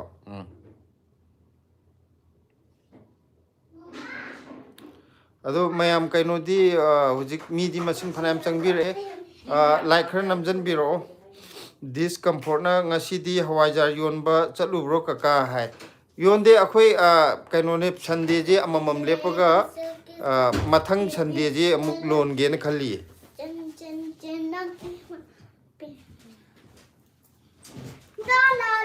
ꯑꯗꯨꯒ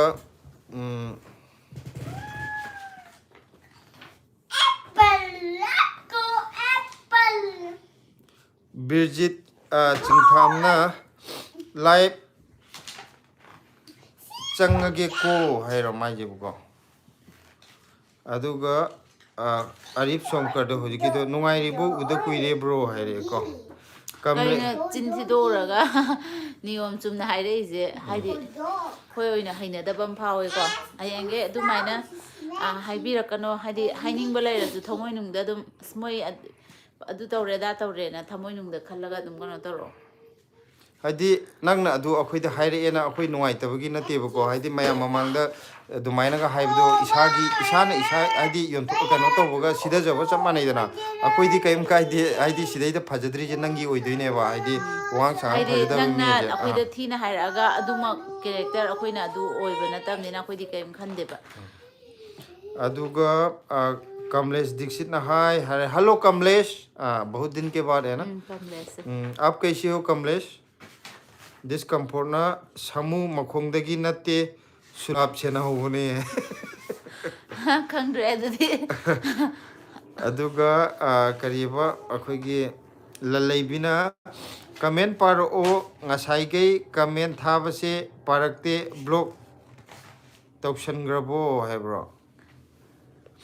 आई सिदैदा कनो तौदे कमेंट यावरक्तबैने यावरदि लोय पारकने आई ब्लॉक कनाम तौदे को आई ब्लॉक सिंग तौदे माने ब्लॉक आई तौरदि आइना येनिंगदब कमेंट यावरजु होय डिलीट तौबुदि यावे अदो ब्लॉक कनाम तकी तौदे को अदो पादी लोय पाथोरकनी आई लोय पारकनी फजबे इरजु तुम पाथोरकनी फजदबे इरगजु पाथोरकनी फजब हाइजे कईगुंबा फजबे इरेदना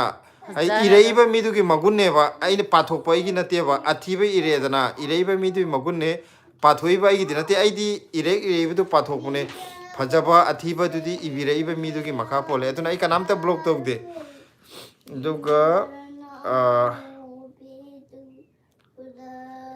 बिरजित चिंगथामना good night hi hello good night Birjit bye bye hi bye याम नुंगाइना पोथाबिरो मथंगदा मु उनरजे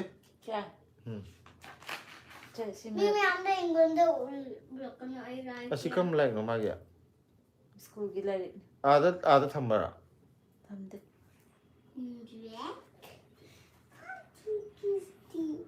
कमेंट थुना पाथोरो हाइको अदु कमेंट यावद्रेको कमेंट गाइरिने थुना पाथोके तोरगा कमेंट अमता लामद्रे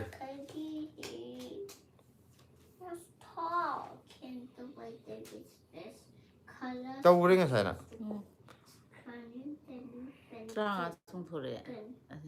ट्रांगा दे अदुम लेयने सिदे ट्रांगा अदुम लेयबको अदुगा ब्रजा अहों सांबमना तामो मिंगा करेंट जॉब का अमुक्ता हाइबे यारगदी सुम खंगनिंगे हाइबनेको मिंगबुदी कैनोने मयामनाबुदी काका हायरगा आइजे काका औरगा हायरगा मयामना लोय खंगनरबने माना सिला अदो असेंबा गागी ममिंग असेंबना बसंतगी नोंगालमदाय हाइबा फिल्म दुगी बसंत हाइबदो माय ममिंग अꯩꯒꯤ ꯑꯁꯦꯡꯕ ꯃꯤꯡꯕꯨꯗꯤ ꯕꯁꯟꯇ ꯑꯗꯨꯝ ꯃꯌꯥꯝꯅ ꯀꯀꯥ ꯍꯥꯏꯔꯒ ꯑꯗꯨꯝ ꯆꯠꯈ꯭ꯔꯕꯅꯦ ꯀꯀꯥ ꯑꯣꯏꯅ ꯑꯗꯨꯝ ꯀꯧꯔꯣꯗ ꯃꯥ ꯀꯔꯦꯟ ꯖꯣꯕꯀꯤ ꯍꯥꯏꯁꯦ ꯁꯤꯒꯤ ꯊꯕꯛꯀꯤ ꯃꯇꯥꯡꯁꯤꯗꯤ ꯀꯩꯅꯣ ꯇꯧꯔꯒꯦ ꯃꯌꯥꯝ ꯁꯨꯝ ꯀꯨꯏꯔꯕꯅꯦ ꯑꯩꯈꯣꯏ ꯌꯨꯇ꯭ꯌꯨꯕ ꯌꯦꯡꯕꯤꯔꯤꯕ ꯃꯌꯥꯝꯒ ꯑꯩꯒꯤ 30K ꯌꯧꯕꯗ ꯃꯌꯥꯝꯗ ꯑꯣꯏꯅ ꯑꯗꯨꯃꯥꯏꯅ ꯀꯩꯅꯣ ꯍꯥꯏꯖꯔꯛꯑꯒꯦꯅ ꯑꯗꯨꯃꯥꯏꯅ ꯍꯥꯟꯅ ꯍꯥꯏꯅꯈꯤꯕꯒꯤ 30K ꯑꯗꯨ ꯍꯧꯖꯤꯛ 26 ꯐꯥꯎꯇꯤ ꯌꯧꯔꯦꯀꯣ ꯑꯗꯣ 30 ꯌꯧꯕꯒ ꯍꯥꯏꯖꯔꯒꯦ ꯑꯗꯨꯗꯤ ꯑꯗꯨꯐꯥꯎꯇ ꯉꯥꯏꯕꯤꯔꯣ ꯋꯥꯔꯧꯕꯤꯕ ꯌꯥꯗꯦ ꯁꯨꯝ ꯃꯌꯥꯝꯗ ꯅꯨꯡꯉꯥꯏꯅꯕ ꯌꯥꯝ ꯀꯩꯅꯣ ꯃꯒꯨꯟ ꯂꯩꯍꯟꯕꯩ ꯋꯥ ꯅꯠꯇꯦꯀꯣ ꯅꯨꯡꯉꯥꯏꯅꯕꯅ ꯃꯌꯥꯝ ꯁꯨꯝ ꯑꯗꯨꯃꯥꯏꯅ ꯍꯥꯏꯅꯈꯤꯕꯅꯦꯕ 40Kꯗꯅ ꯑꯩ ꯒꯤꯐ ꯑꯋꯦ ꯑꯃ ꯄꯤꯖꯒꯦ 30Kꯗꯅ ꯑꯩ ꯀꯩꯅꯣꯒꯤ ꯀꯔꯦꯟ ꯖꯣꯕꯀꯤ ꯃꯇꯥꯡꯗ ꯍꯥꯏꯖꯒꯦ ꯑꯅ ꯏꯀꯨꯏ ꯍꯥꯏꯗꯤ ꯑꯩꯈꯣꯏꯅ ꯍꯦꯛ ꯕ꯭ꯂꯣꯛꯁꯦ ꯍꯥꯡꯉꯛꯑꯕ ꯃꯇꯨꯡ ꯗꯦꯜꯂꯤ ꯂꯥꯛꯑ ꯃꯇꯨꯡꯗ ꯑꯗꯨꯝ ꯍꯪꯉꯛꯄꯗꯣ ꯀꯀꯥꯁꯦ ꯀꯩ ꯖꯣꯕ ꯇꯧꯒꯦ ꯀꯩ ꯖꯣꯕ ꯇꯧꯒꯦ ꯍꯥꯏꯗꯤ ꯗꯦꯜꯂꯤꯗꯒ ꯂꯩꯕꯅꯤꯅ ꯀꯩ ꯇꯧꯋꯦ ꯀꯝꯄꯅꯤꯗ ꯇꯧꯕ꯭ꯔꯥ ꯑꯗꯨ ꯇꯧꯕ꯭ꯔꯥ ꯃꯌꯥꯝ ꯍꯪꯕꯤꯔꯛꯑꯦꯕꯀꯣ ꯑꯗꯩ ꯈꯔ ꯀꯨꯏꯔꯦꯕ ꯍꯪꯉꯛꯏꯁꯦ ꯑꯗꯨꯗꯨꯅ ꯑꯗꯨꯃꯥꯏꯅ ꯍꯥꯏꯅꯈꯤꯕ ꯂꯩꯕꯅꯤꯅ ꯑꯗꯨꯗ ꯀꯥꯟꯗ ꯑꯣꯏꯅ ꯍꯥꯏꯖꯔꯛꯑꯒꯦ ꯃꯌꯥꯝ ꯋꯥꯔꯧꯕꯤꯒꯅꯨ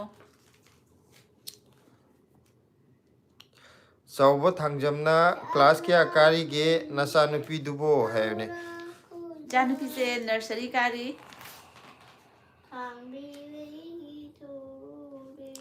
ꯀꯀꯥ ꯕꯣꯏꯆꯥꯅ ꯇꯥꯃꯣ ꯄꯨꯡ ꯀꯌꯥ ꯐꯥꯎꯕ ꯊꯥꯗꯣꯏꯅꯣ ꯍꯧꯖꯤꯛ 9:40ꯗꯤ ꯆꯞ ꯆꯥꯅ ꯆꯠꯂꯦ 10 ꯐꯥꯎ ꯇꯧꯔꯁꯤꯔꯥ ꯄꯨꯡ 10 ꯐꯥꯎ ꯇꯧꯔꯁꯤꯀꯣ ꯑꯗꯨꯒ ꯂꯣꯏꯁꯟꯅꯕ ꯑꯗꯨꯗꯤ ꯐꯖꯅ ꯐꯝꯃꯒ ꯂꯩ ꯑꯗꯨꯒ ꯁꯥꯐꯝ ꯁꯣꯐꯤꯌꯥꯁꯨ ꯆꯪꯕꯤꯔꯛꯑꯦ ꯇꯥꯃꯣ ꯈꯔꯗꯤ ꯊꯦꯡꯒꯜꯂꯦ ꯀꯩ ꯃꯊꯦꯜ ꯑꯩ ꯈꯔꯗꯤ ꯊꯦꯡꯉꯦ ꯍꯥꯏꯗꯣꯏꯅꯦꯀꯣ ꯀꯩ ꯃꯊꯦꯜ ꯑꯩꯁꯨ ꯊꯕꯛ ꯍꯦꯛ ꯂꯣꯏꯕꯒ ꯊꯥꯔꯛꯏꯅꯤ ꯕꯁꯟꯇ ꯍꯥꯏꯕꯁꯤꯗꯤ ꯌꯦꯅꯤꯡꯊꯥ ꯍꯥꯏꯕꯅꯤ ꯑꯗꯨꯅ ꯇꯥꯃꯣ ꯋꯥꯈꯜꯁꯦ ꯑꯗꯨꯝ ꯕꯁꯟꯇ ꯑꯣꯏꯔꯝꯗꯧ ꯃꯥꯜꯂꯤꯀꯣ ꯕꯁꯟꯇ ꯑꯣꯏ ꯑꯗꯨꯝ ꯃꯀꯣꯛꯁꯤꯗꯤ ꯌꯥꯗ꯭ꯔꯦ ꯑꯩꯒꯤ ꯁꯝꯁꯤꯅ ꯍꯧꯖꯤꯛ ꯅꯥꯀꯦꯟ ꯊꯥ ꯑꯣꯏ ꯂꯩꯔꯦ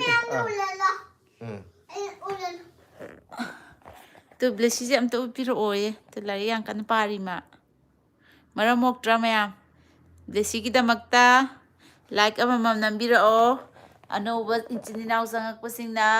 ꯑꯗꯨꯒ ꯁꯕꯁꯀ꯭ꯔꯥꯏꯕ ꯇꯧꯕꯤꯔꯝꯃꯣ ꯃꯤꯂꯟ ꯆꯤꯔꯣꯝꯅ ꯍꯝ ꯑꯃꯨꯛ 이래ꯀꯣ ꯑꯗꯨꯒ ꯃꯥꯁꯦ ꯀꯞꯄꯒꯤ ꯏꯃꯣꯖꯤ ꯃꯌꯥꯝ ꯊꯥꯖꯜꯂꯛꯑꯦ ꯑꯩꯈꯣꯏ ꯂꯂꯩꯕꯤꯁꯦ ꯀꯩꯗꯧꯔꯦ ꯀꯞꯄꯒꯤ ꯏꯃꯣꯖꯤ ꯃꯌꯥꯝ ꯊꯥꯔꯛꯏꯁꯦ ꯀꯔꯤ ꯅꯨꯡꯉꯥꯏꯇꯕ ꯂꯩꯔꯦ ꯀꯅꯥꯅꯣ ꯕꯥꯏ ꯒꯨꯗ ꯅꯥꯏꯠꯅ ꯇꯧꯔꯤꯁꯦ ꯑꯣ ꯆꯥꯎꯕ ꯊꯥꯡꯖꯝꯅ ꯕꯥꯏ ꯕꯥꯏ ꯒꯨꯗ ꯅꯥꯏꯠ ꯍꯥꯏ ꯒꯨꯗ ꯅꯥꯏꯠ ꯆꯥꯎꯕ ꯒꯨꯗ ꯅꯥꯏꯠ ꯆꯪꯕꯤꯔꯛꯄꯒꯤ ꯌꯥꯝ ꯅꯨꯡꯉꯥꯏꯖꯔꯦꯀꯣ ꯃꯊꯪꯗ ꯑꯃꯨꯛ ꯊꯦꯡꯅꯔꯁꯤ ꯒꯨꯗ ꯅꯥꯏꯠ ꯄꯣꯊꯥꯕꯤꯔꯣ ꯁꯔꯖꯨ ꯇꯦꯛꯆꯝꯒꯤ ꯁꯔꯖꯨꯁꯨ ꯆꯪꯕꯤꯔꯛꯑꯦ ꯀꯀꯥ ꯅꯍꯥꯟꯈꯩ ꯂꯥꯏꯞ ꯊꯥꯔꯨꯗ꯭ꯔꯕ꯭ꯔꯥ ꯍꯥꯏ ꯑꯧ ꯅꯍꯥꯟꯈꯩ ꯊꯥꯔꯨꯗ꯭ꯔꯦ ꯀꯨꯏꯔꯝꯃꯅꯤꯌꯦ ꯀꯨꯏꯔꯦ ꯊꯕꯛ ꯈꯤꯇꯪ ꯐꯔꯛ ꯇꯥꯕꯒꯤ khitang चिन्नꯕꯒꯤ ꯂꯥꯏꯞ ꯊꯥꯔꯨꯗ꯭ꯔꯦ ꯉꯁꯤ ꯈꯛꯇꯅꯤ ꯑꯃꯨꯛ ꯆꯪꯖꯔꯛꯄꯁꯦ ꯁꯔꯖꯨ ꯀꯔꯤ ꯃꯊꯦꯜ ꯆꯥꯕꯤꯔꯒꯦ ꯉꯁꯤꯒꯤ ꯑꯗꯨꯒ ꯑꯩꯈꯣꯏ ꯕꯣꯏꯆꯥꯅ ꯇꯥꯃꯣ ꯑꯩ ꯄꯣꯊꯥꯔꯒꯦ ꯒꯨꯗ ꯅꯥꯏꯠ ꯕ꯭ꯂꯦꯁꯤ ꯍꯥꯏ ꯒꯨꯗ ꯄꯣꯊꯥꯕꯤꯔꯣ ꯅꯥꯏꯠ ꯄꯣꯊꯥꯕꯤꯔꯣ ꯒꯨꯗ ꯅꯥꯏꯠ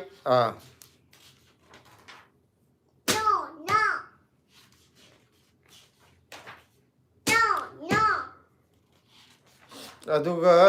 ꯂꯂꯩꯕꯤꯅ ꯑꯅꯤ ꯆꯠꯄꯤꯒꯤ ꯐꯣꯟ ꯅꯝꯕꯔ ꯂꯩ ꯍꯥꯏꯕ ꯀꯀꯥ ꯄꯥꯝꯕ꯭ꯔꯣꯕ ꯍꯥꯏ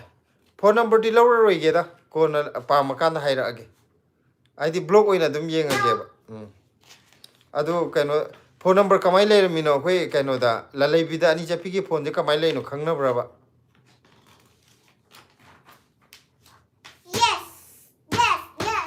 ꯗꯤꯁꯀꯝꯐꯣꯔꯠꯅ ꯀꯀꯥꯒꯤ ꯖꯣꯕꯁꯦ ꯑꯩꯅ ꯔꯤꯚꯤꯜ ꯇꯧꯔꯒꯦ ꯌꯥꯕ꯭ꯔꯣ ꯀꯀꯥ ꯍꯥ ꯍꯥ ꯍꯥ ꯍꯧꯖꯤꯛ ꯇꯧꯊꯣꯛꯄ ꯌꯥꯗ꯭ꯔꯤꯀꯣ ꯐꯥꯏꯟ ꯂꯧꯅꯤꯀꯣ ꯌꯥꯝ ꯆꯥꯎꯕ ꯐꯥꯏꯟꯅꯦ ꯂꯧꯗꯣꯏꯁꯦ ꯀꯣꯄꯤꯔꯥꯏꯠ ꯆꯥꯗꯣꯏꯅꯤꯀꯣ ꯍꯧꯖꯤꯛ ꯍꯥꯏꯗꯣꯛꯑꯗꯤ RIP Liolol haiko hello hello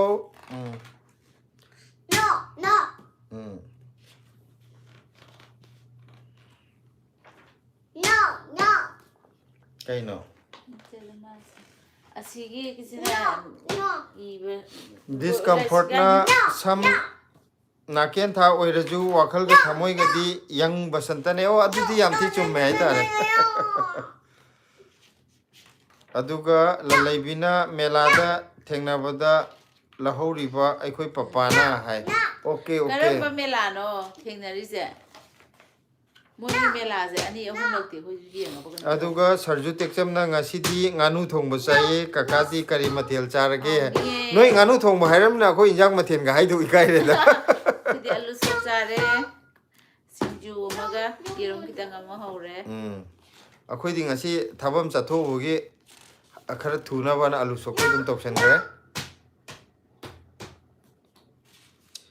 Ganesh Singh Rathore hai nice baby love you have thank you Ganesh Milan Chirom na lamboy khongnang khongda hai mela do lamboy khongnang khongda tawne hai ꯑꯩꯈꯣꯏ ꯌꯦꯡꯗꯕ ꯃꯥꯜꯂꯦ aduga Liolol na happy family hai thank you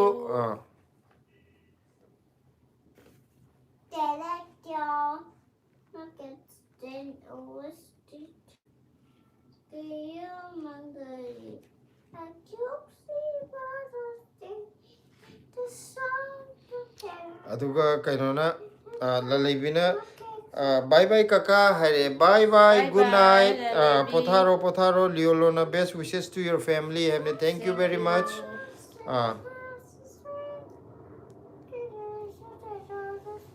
ꯂꯥꯏꯞꯁꯦ ꯃꯤ ꯌꯥꯝ ꯊꯥꯅꯕꯖꯥꯠꯅꯤ aduga Nandaibam Guneshwarna punsi haisidi aduni aikhoidi phangdre hai karigi matang no haija akhoigi Guneshwar Nandaibam Guneshwarna haidi nuaitabe kainone haidi punsi haisidi aduni aikhoidi phangdre karigi matang dano kainona lalaibina nene aisu uire tumtho adune haidi nuaina tumtho hayengdi sunday ni aduga hayengdi kaino to ngasidi school charu ro kan lalaibije hayengdi suti ni na wakhan nuaina tumtho mama dekho mama Ganesh Singh Rathore na Manipur se ho hai haji ham Manipur se Manipur का रहने वाला हूँ अभी फिलहाल तो दिल्ली में हूँ हम डिस्कम्फर्ट ना ब्लॉक टी हाना येंगलमदे ngasi खरा येंगबा हौरे नुंगतिगी नत्रसु तोइना थागतपिरो काका गार्डन का तो येंगबा नुंगाय है होय हापचर के थैंक यू ये तो मुझे गेम खेलता सरजू टेक्चम ना नुंगतिगी काका होइगी लाइव थाब्रा येंगबदा हेक्ता थारम दे हंदक से अदुने थबक खितंग चिनबा दु फरक अदुम तानाबा मतमदो अमु अखोइनगा खरा कोमे हाबददी पुंग 10 मतुंगदगा तौबददी अमु फरक ताइदना को लाइव तो हाइदि मितुमनगिबा मतमने अखोइ जों पोथानिंगबो ओइबको अदुदगी हंदक से फरक ताबने सिदगिदी मतमबु फंगदी अदुम तौजरके को मयामगजु ngahak wari watai sanabje अखोइदजु याम नुंगाय अदु मतम हे फंगदी अदुम तौजरके नहन हंदक से गेप खरा लैग्रबने नंदैबम गुनेश्वरना याम नुंसिना लैबदो फंगद्रे अदो अखोइगी गुनेश्वर की जो अदुम नुंगाइना नुंसिना लैबियो फैमिली पुंबको नुंसिना लैबियो हाइतारे अदुगा ईश्वरना जो पीबी बो इसन हेना नुंगाइना लैबा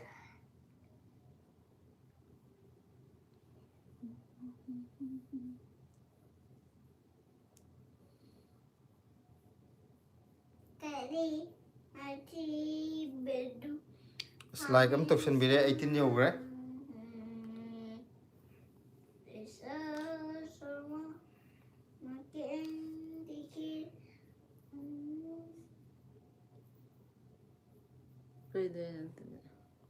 खितंग कनोजे हाइदि मयाम कमेन जो ngaइबो हेना खुचम लेंगम नि ngaइबो हे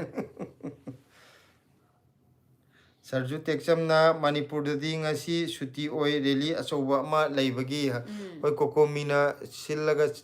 तवे हेबर कनो दो अखोइ ngasai कनो ददी मयाम युमलोमदगी वासेप त करिदे मयाम दि थाना रे अदो अखोइ जु येंगमे अखोइ की अहनजिंग जु चले युमगी इमा होय करी होय जो अदि लेकाय की अदगी अखोइ इची होय करी होय लोइन मक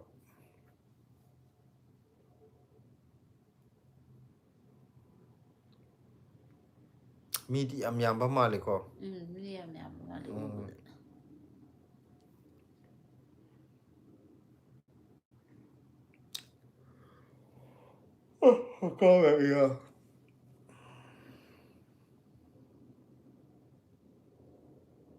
कोई नहीं नाम देखते हैं बा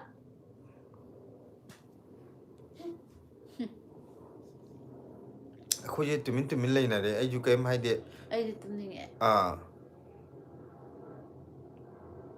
ꯀꯟ 50ꯗ ꯂꯣꯏꯁꯤꯜꯂꯗꯤ ꯑꯩ ꯇꯨꯝꯅꯤꯡꯉꯦ अदुने मयाम कमेंट कनो तोक्सन बिरो हौजिक 48 तारे 50 द लोशन जरगे 950 दा ngasi je khoi thabam ju chatho uibuko halakpode khara ju thengabni adudane khoina injanga athu ma alu so gete tokselaga char loisele adu ngasi live si ju ware tawroi je habne blessy na ningai tawon bagi live tawdabdi yaroi tawdabdi yaroi ꯌꯨꯝ ꯌꯧꯗ꯭ꯔꯤꯉꯩꯗꯒꯤ live ꯇꯧꯖꯩ au lambi da lai ngai metro to ngai de hona ngasi live tawdi ngasi live tawdi ni ada nungai ta na kano ganesh singh rathore na me rajasthan chi hu hai mani ko okay hello ganesh ꯕꯦꯁꯤ ꯀꯩꯅꯣ ado mayam kaino tawraje ꯊꯝꯃꯨꯔꯁꯨ ngasi di akhoi nandaibam guneshwar gi comment am la ac jima parga loshana na bu ko दासे करी लमदई ओइरबनो गुनेश्वर दुना इसा नुपागी मिंगनी इसागिना गुणपति कौजई दा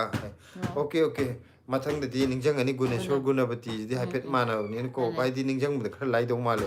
अतै दि account गा Ming मानदब J हेक्ता अखोइ the निंजंग मंगम देबको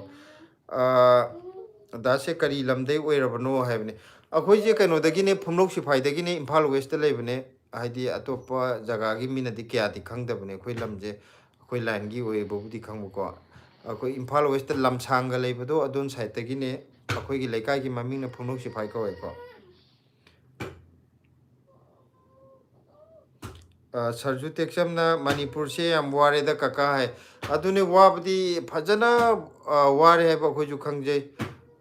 Manipur J हाइदि ममांग the इरांग याम कन्ना थौरिङै 2023 दा जो अखोइ युम थोगलामे अदुदजु याम फिबम कनो तवरे अदुदगिदि हाइदि Baba याबा ngaktani manipur da tawrije khitang thokpada waba yabda chei ahum mari hena tawsalabnina ado wabdi haidi yam ware habje tabda akhoi da ju yam kanu tawe haidi dum tinglo pamdo haidi isana ju dum gyan ta ja haidi waba ya akhoi na sida leiba jidi chumna akhoi di taba khakte hoi akhoi ju wai ko wadabna ti yumgi khalaga adu oitar ju yumda leiba midudi masana hakthengna na leiribni na hena moina hena khangdoine ko ado yamna chumme wafam je wabdi waba ya waramani akhoi khumancha akhoi na het comment je lotion jarage na kano je live se lotion jarage haga akhoi khumancha gi comment ama la e sijim tang ai pathok charamage lotion dringai da ado ngasi gi di sidai de pathoga lotion jarage ko hayeng mat hayeng changjerake kaka 30 ke kaidong ngai no isagi khudung chaba ngakta ngai le roisida khudong sabagi na tiye hana degi dum haina gi bagi ko adu dugi ne mayam adu ma haidi adu ay su kun bi gano akoi na sum haina gi ba ma lai bagi ne ado ke mathang da di khar lai raga blog se khaga nungai ba tawra subscriber je khit ching ya breng ge se hau ji ke blog se semningai sum lai tabagi aina jo adum pangtha thagal nungai jom ta sem drabane ado changdi changbi rak tangai akhoi khuman chane changbi rak ko waru bino ai live sing asai digi lotion jagen tok jabane ado koi thabam chatho gi wab na ju loir bisa je ai ju tumninge sila ju tumning ba ado hayeng amuk thengnar je mayam ngasi gi di ai good night haijar ge mayam da mayam ju potha biro mayam good night sweet dream mang phara je mayam Shirim good